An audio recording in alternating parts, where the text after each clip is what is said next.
तो Spiderman brand new day के बारे में जितना तुमको बताया जा रहा है ना, मामला उससे कुछ ज्यादा ही कॉम्प्लिकेटेड है। In fact I have a reason to believe कि जो भी तुमको बता रहे हैं उसमें से बहुत सारी चीजें काटने वाली भी हो सकती हैं। कैसे, एक एक करके सब चीजों पे बात करते हैं। Starting of with the timeline. मैंने पहले भी बताया था कि स्पाइडरमैन ब्रांड न्यू डे जो है उसमें लगभग 3 साल के आसपास की एक टाइम जंप होने वाली है, जिसका मतलब ये है कि मार्वल की टाइमलाइन में ये 2027 में होगी। प्लस अब ये भी सुनने को मिल रहा है कि इसमें पीटर ने पिछले 3-4 सालों में जो भी चीजें एक्सपीरियंस करी हैं, जिन भी विलन्स के साथ में फाइट करी है, वो सारी की सारी चीजें हमको एक ओपनिंग मोन्टाज में दिखा दी जाएगी, कुछ फैंटास्टिक फोर फर्स्ट स्टेप्स की तरह। और उसमें हमें जो इतने सारे विलन्स अनाउंस करे जा रहे हैं ना कि ये भी स्पाइडरमैन में, ये भी स्पाइडरमैन में, ये भी स्पाइडरमैन में, तो ये सारे विलन्स उसी ओपनिंग मोन्टाज का पार्ट होंगे। And I kind of like this idea. इसी बहाने हमको स्पाइडरमैन के बहुत सारे विलन्स के छोटे छोटे कैमियोस देखने को मिलेंगे, बट आई होप इस चक्कर में ये लोग बड़े विलन्स को खराब ना कर दे। मतलब ऐसा ना हो कि स्कॉर्पियन भी इसी मोन्टाज में दिखा दिया जाए, जिसका हम इतने लंबे टाइम से इंतजार कर रहे हैं। प्लस वो अभी तक किसी भी लाइव एक्शन स्पाइडरमैन मूवी में देखने को मिला तक नहीं है। तो आई जस्ट होप कि स्कॉर्पियन इसका पार्ट ना हो और स्कॉर्पियन को ये लोग मूवी में एक एसेंशियल कैरेक्टर की तरह यूज करें। मतलब वो एक प्रॉपर विलन हो। मतलब Scorpion has never been the main villain of anything, लेकिन फिर भी अगर इसको एक स्टोरी के एसेंशियल प्लॉट डिवाइस या एक ऐसे एलिमेंट की तरह यूज किया जाए जो कि ब्रांड न्यू डे में रहना सेंस बनाता है। और काफी लोगों का तो ये भी मानना था कि ग्लासगो में जो रिसेंटली अभी शूटिंग हुई है, मतलब वो जो हम लोगों ने स्पाइडरमैन को एक ट्रक पे या टैंक जो कुछ भी है ये, इस पर ये पूरी फाइट सीक्वेंस एग्जीक्यूट करते हुए देखा है, ये भी उसी ओपनिंग मोन्टाज का पार्ट होगा। बट आई फील कि ऐसा नहीं होने वाला। एंड उसके 2-3 रीजन है। सबसे पहले तो ये कि ऐसा कहा जा रहा है कि जो ओपनिंग मोन्टाज में हमको स्पाइडरमैन दिखाया जाएगा वो अलग अलग विलन से फाइट कर रहा है, तो उन्हीं विलन से फाइट करते करते वो अपने सूट को भी इंप्रूव करता जाएगा। तो इसका मतलब ये होना चाहिए कि ग्लासगो में जो हमने सूट देखा है वो इसका फाइनल सूट नहीं है और इसके बाद भी ये चीजों को इंप्रूव करेगा। बट आई थिंक कि ये इस मूवी का फाइनल सूट होगा। सबसे पहला रीजन तो ये कि लोग इसको बहुत पसंद कर रहे हैं। दूसरा ये कि ये बहुत हद तक कॉमिक बुक एक्यूरेट है। और तीसरा ना, स्पाइडरमैन ब्रांड न्यू डे की जो कॉमिक बुक है ये उससे बहुत ज्यादा रिसेंबल करता है। अब स्पाइडरमैन के पास वेब्स एंड पावर्स तो हैं ही, पर उसकी रियल स्ट्रेंथ क्या है? अपनी डबल लाइफ को बैलेंस करना, दिन में पीटर पार्कर, रात में स्पाइडरमैन। और जैसे वो दोनों एक जगह एक इंपैक्ट क्रिएट करते हैं ना, वैसे ही मेरा ये परफ्यूम जो मैं काफी टाइम से यूज कर रहा हूँ सुपर वर्सेटाइल है। द मैन कंपनी का ब्लैक परफेक्ट ऑलराउंडर फ्रेग्रेंस है। फिर कैजुअल डे आउट हो या रात की crazy outfit, this just fits. एक फ्रेश, क्लीन और मैस्कुलिन वाइब जो सटल है, यूनिक है, फिर भी नोटिसेबल रहता है। मतलब डेली यूज के लिए परफेक्ट। बहुत बार तो लोग कैजुअली ऐसे ही पूछ लेते भाई कौन सा परफ्यूम लगाया है। और सबसे अच्छी बात, ये परफ्यूम किसी भी सीजन और ओकेजन में फिट बैठता है। ऑफिस का लंच हो, कोई फैंसी डिनर या फिर एक रैंडम डे आउट, एक ही फ्रेग्रेंस सब कुछ हैंडल कर लेती है। अगर तुम्हें डेविड के कूल वाटर की क्लासिक फील पसंद है ना, तो ये वाली फ्रेग्रेंस कहीं कहीं उसी जोन में आती है एंड स्मेल्स द सेम। लेकिन ऑब्वियसली इतना महंगा परफ्यूम डेली यूज तो कर नहीं सकते।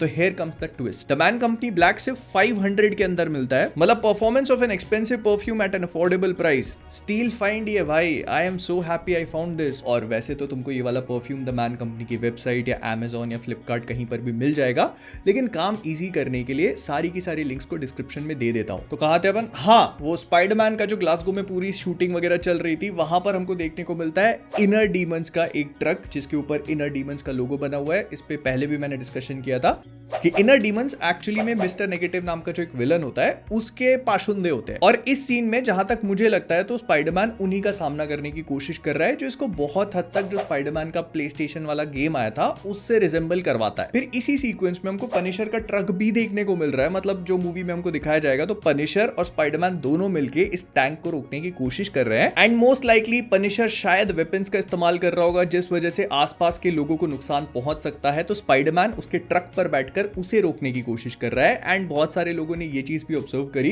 कि पनिशर जो है वो अपनी बंदूक को स्पाइडरमैन के ऊपर ताना हुआ है। तो मतलब इन लोगों के बीच में भी कुछ ना कुछ हसल होगी। लेकिन फिर क्या हुआ कि ये वाली रिपोर्ट्स आने लगी कि इस मूवी में हमको मिस्टर नेगेटिव देखने को ही नहीं मिलेगा। ये कहा जा रहा है कि एक ऐसा कैरेक्टर होगा जो एशियन ओरिजिन का होने वाला है और वो बहुत सारे निंजाज और समुराइज को अपने अंडर में रखेगा और स्पाइडरमैन एंड पनिशर उसी का सामना कर रहे हैं। और इस बात पे मैंने थोड़ा सा गौर फरमाने की कोशिश करी। मुझे लगा कि देखें तो सही कि आखिरकार क्या हो सकता है। एंड इंटरनेट पे एक बहुत ही प्रोमिनेंट थ्योरी ये घूम रही है कि ये ग्रुप एक्चुअली इनर डीमंस नहीं बल्कि द हैंड होंगे। द हैंड के बारे में अगर तुम लोग नहीं जानते तो मैं थोड़ा सा बैकग्राउंड दे देता हूँ। सबसे पहले तो द हैंड जो है वो मार्वल कॉमिक्स में एग्जिस्ट करने वाला एक बहुत ही कोवर्ट सा ऑर्गेनाइजेशन है। इसके अंडर में कई सारे निंजास होते हैं जिनको ये सॉर्ट ऑफ माइंड कंट्रोल करके रखते हैं, और ये प्राइमरीली स्पाइडरमैन का नहीं बल्कि डेयरडेविल के विलन है। जिन भी लोगों ने नेटफ्लिक्स के एरा का डेयरडेविल देखा है, they might have a very good idea कि आखिरकार ये ग्रुप क्या कुछ कर सकता है। इनफैक्ट डिफेंडर्स का पूरा सीजन इसी पे बना हुआ है। लेकिन आई पर्सनली डोंट फील कि ये द हैंड हो सकता है। मुझे अभी भी लगता है कि इनर डीमंस ही होंगे और ये सब कुछ मिस्टर नेगेटिव ही करवा रहा है। वो क्यों, उसके रीजन बता देता हूं। सबसे पहले तो इस पूरी चीज को समझने के लिए हमको स्पाइडरमैन ब्रांड न्यू डे जो कॉमिक बुक है उस पे जंप इन करना पड़ेगा। तो कॉमिक बुक के ज्ञान के हिसाब से Spiderman brand new day comic book तब शुरू होती है जब पीटर मेफिस्टो के साथ में एक डील कर लेता है अपनी और मैरी जेन की शादी को भुलवाने के लिए, ताकि आंट में जिंदा रह सके। और यहां से इसकी जिंदगी की एक नई शुरुआत होती है, जिस वजह से इस पूरी कहानी को ब्रांड न्यू डे कहा गया। और इन अ वे ये स्पाइडरमैन की कहानी और कॉमिक बुक्स के लिए एक सॉफ्ट रिबूट सा भी था। मतलब कैरेक्टर्स वही थे लेकिन रातों रात उन सबको एक नई जिंदगी सी मिल जाती है। जैसे पीटर पार्कर जो मैरी जेन के साथ हैप्पीली मैरिड था, वो अब एक बार फिर से स्ट्रगलिंग डेज की तरफ बढ़ चुका है। वो स्पाइडरमैनिंग उतनी नहीं कर रहा। उसकी लाइफ में इतना ज्यादा स्ट्रगल आ चुका है कि वो न्यूयॉर्क में घर रेंट तक नहीं कर पा रहा है, और इस वजह से वो एक बार फिर से आंट मे के साथ शिफ्ट हो जाता है, जो कहती हैं कि तुम टीनेजर नहीं हो, टाइम पे उठो, टाइम पे अपने काम पे जाओ, नौकरी नहीं मिल रही है तो ढूंढने की कोशिश करो। और वो करता भी है, but nothing seems to pan out. वो एक यूनिवर्सिटी में पढ़ाने की कोशिश करता है लेकिन उसको बोलते हैं कि तुम पहले भी टीचर का काम कर चुके हो कहीं और वो इतने अच्छे से नहीं हुआ था तो इसी वजह से हम तुमको हायर नहीं कर सकते। So he is struggling to earn a single penny, a single cent. और ये चीजें ना पीटर को काफी ज्यादा फ्रस्ट्रेटेड, एंग्री सा बना देती हैं। और उसके पीछे से एक चीज और भी है जो उसका पीछा कभी नहीं छोड़ती, उसका पार्कर लक। ये चीज ना टोबी मैगवायर के एरा से एग्जिस्ट करती आ रही है लेकिन कभी भी इसको बोल करके कॉल आउट नहीं किया गया। आई होप कि इस मूवी में ये चीज चेंज और हमको पार्कर लक नाम की जो एंटिटी है उसका सामना कराया जाए। मतलब पीटर पार्कर की लाइफ में कभी भी कुछ अच्छा जाता ही नहीं है। वो कुछ अच्छा करने की कोशिश करता है तो दो चीजें गलत हो जाती हैं। इसका एग्जाम्पल कैसे मैं बता देता हूँ।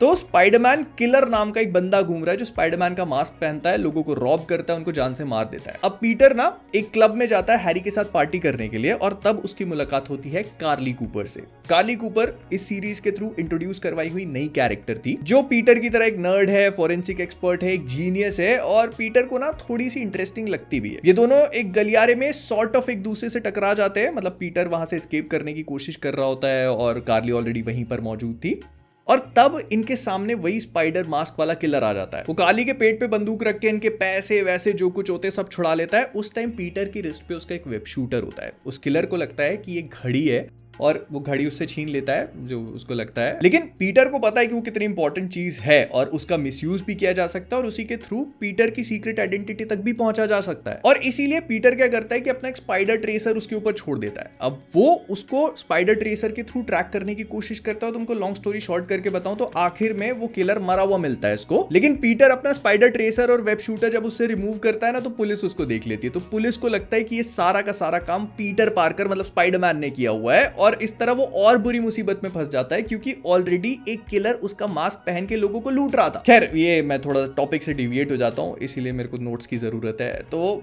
Basically Spiderman brand new day की ये कहानी होती है, लेकिन इसी के थ्रू हमको एक विलन भी इंट्रोड्यूस करवाया जाता है, और वो है मार्टिन ली उर्फ मिस्टर नेगेटिव। तो मतलब Spiderman brand new day comics में भी मिस्टर नेगेटिव का डेब्यू हुआ था पहली बार। और अगर ये एक मूवी बना रहे हैं उसी सेम नाम की, जिसमें पीटर पार्कर एक बार फिर से गरीब होने वाला है, ब्रोकन होने वाला है, पुअर होने वाला, सब कुछ होने वाला है, तो फिर मिस्टर नेगेटिव का आना एब्सोल्युटली मेक सेंस। क्योंकि उस ट्रक पे जो लोगो बना हुआ है ना, तुम अगर मार्वल कॉमिक्स छान भी मारोगे तो भी तुमको इस तरह का लोगो नहीं मिलेगा। हैंड का लोगो एक पाम जैसा दिखता है। खैर, तो मार्टिन ली के बारे में एक बहुत ही छोटा सा अगर तुमको एक डेमोन्स्ट्रेशन दे दूं तो वो एक ऐसा कैरेक्टर है जो मार्टिन ली है भी नहीं। ये एक स्लेव की तरह ट्रांसपोर्ट किया जा रहा था, और एक शिपरेक होता है जिसमें एक दूसरे बंदे की आइडेंटिटी ले लेता है जिसका नाम था मार्टिन ली। फिर ये न्यूयॉर्क पहुंचता है, वहां पर फीस्ट नाम का एक शेल्टर चलाता है, और एक एक्सपेरिमेंटेशन के टाइम पे ना इसको अपनी पावर्स मिल जाती हैं। अब इसमें कैच क्या है कि मार्टिन ली की दो अलग अलग पर्सनालिटीज है, मतलब स्प्लिट पर्सनालिटी है, जिसमें मार्टिन ली तो एक अच्छा बंदा है लेकिन मिस्टर नेगेटिव एक नंबर का हरामी। वो मोनोक्रोमैटिक दिखता है, उसके पास अलग अलग टाइप की शक्तियां हैं, किसी को भी करप्ट कर सकता है।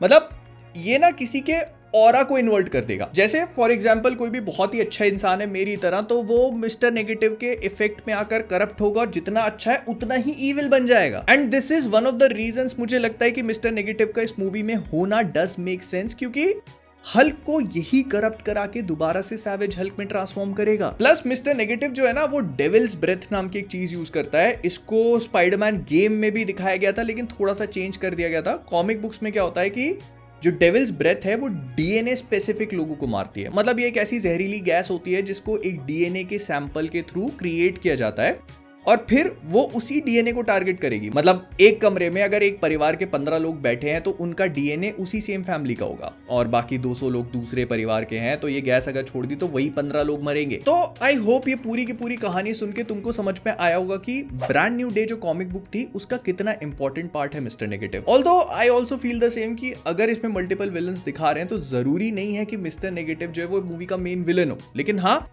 किसी मात्रा में अपीयर हो सकता है। फिर दूसरी पॉसिबिलिटी जो लगा रहे थे लोग वो सिल्वर समुराई की थी, जो एक्चुअली वोल्वरीन का मेन विलन है, क्योंकि इसका पूरा सूट जो है वो एडमेंटियम से बना होता है और वो वोल्वरीन को अच्छी खासी टक्कर भी देता है। एंड सिंस हम लोगों ने captain America brave new world में वो पूरा एडमेंटियम वाला लफड़ा देख लिया था, तो हो सकता है कि ये लोग सिल्वर समुराई को लेके आए। लेकिन आई स्टिल फील कि ये लोग अभी मिस्टर नेगेटिव की तरफ जाएंगे rather than bringing on a villain जो किसी दूसरे सुपर हीरो का है। फिर अभी रिसेंटली सुनने को मिला था कि इन्होंने सेवरेंस वाले मिस्टर मिल्चिक मतलब ट्रेमेल टेलमैन को कास्ट कर लिया है। वो काफी फैसिनेटिंग एक्टर है, उनका काम बहुत ही बढ़िया है।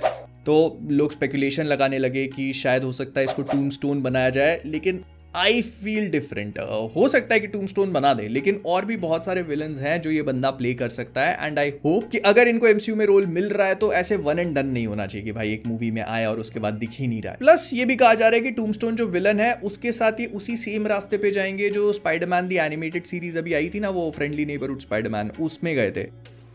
मुझे इस बात के चांसेस भी कम लगते हैं, because why will you do the same thing that you have done actually very recently? और यहीं पर आती है सेडी सिंह की कैरेक्टर भी, क्योंकि कहा जा रहा है कि जो सेडी सिंह है वो क्लोजली एसोसिएटेड होगी पीटर पार्कर से, ना कि स्पाइडरमैन से। तो मुझे पर्सनली ऐसा लगता है कि ये शायद जो brand new day comic book में मैंने कार्ली कूपर बताई थी ना, हो सकता है कि सेडी उसी का रोल प्ले कर रही हो, लेकिन एंड में हमको ये पता चलेगा कि इस पे एक थोड़ा सा ट्विस्ट है और ये शायद कार्ली नहीं बल्कि कोई और कैरेक्टर हो।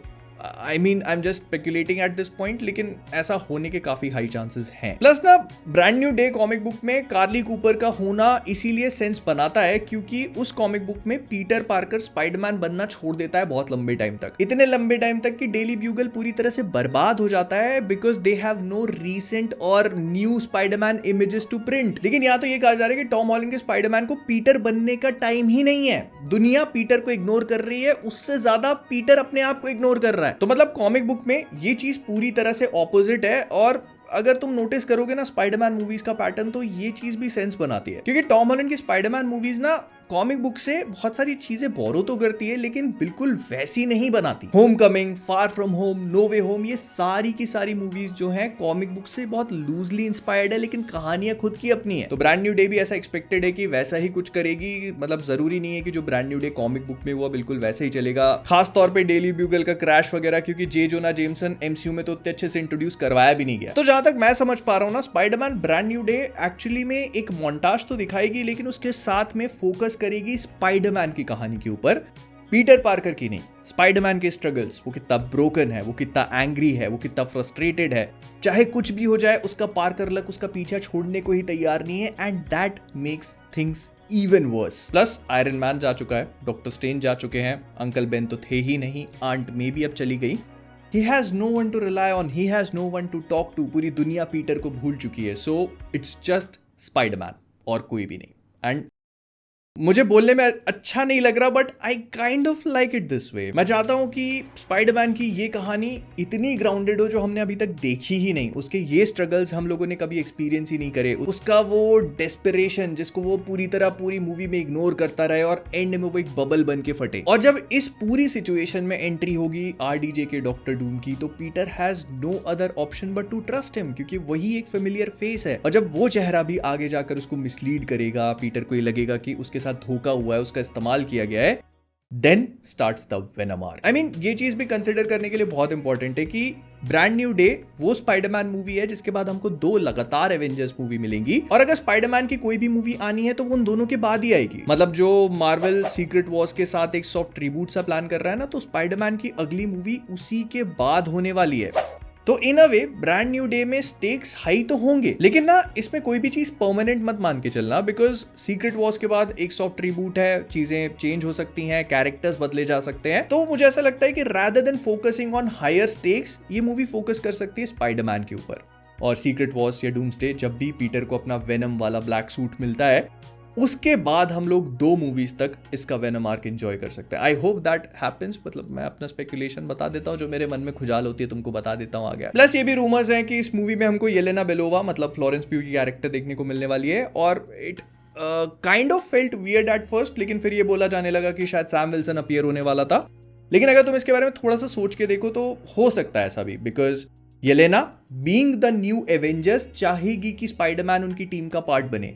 या फिर ये भी हो सकता है कि ये अपीयरेंस एक पोस्ट क्रेडिट सीन में हो, और वो फैंटास्टिक फोर के पूरे शिप की अपीयरेंस के बाद येलेना पीटर के पास आएगी कि मुझे तुम्हारी मदद चाहिए, इंकर्जन्स हो रहे हैं, वही पूरा लंबा चौड़ा लफड़ा डूम्सडे को सेटअप करना, ये सारी चीजें जो हम लोग देखते आ रहे हैं। बट देखते हैं, बात करेंगे उन चीजों के ऊपर भी। बहुत सारी चीज मैं तुमको पता है यार, मैं बोलना शुरू करता हूँ तो आई जस्ट डोंट स्टॉप, मेरे को मैं डिविएट भी हो जाता हूँ 50 जगह। So at this point I think I am just yapping. लेकिन तुमको अगर वीडियो पसंद आए तो लाइक करना, और हाँ, मैन कंपनी परफ्यूम ब्लैक नीचे डिस्क्रिप्शन में सारी लिंक्स है, गो चेक इट आउट।